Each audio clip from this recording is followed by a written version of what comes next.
এইটা কি করেছিস? কি করেছিস বল? এই পুতুলটা আমি কালকেই বার করলাম।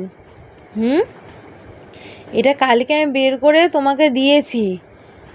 তার মুন্ডু নেই, হাত নেই, পা নেই, সব খোলা হয়ে গেছে। সব খোলা হয়ে গেছে। কি হলো? সব খুলে দিয়েছো? আবার মাথা নাড়াচ্ছে, কি অবস্থা!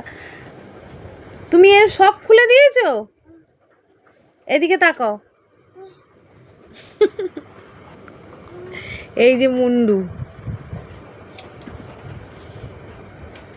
এটাকে কি করবো এবার আমি? কি করব? তুমি তো সব খুলে দিলে। কি করব? ফেলে দেবো? এটা ফেলে দেবো?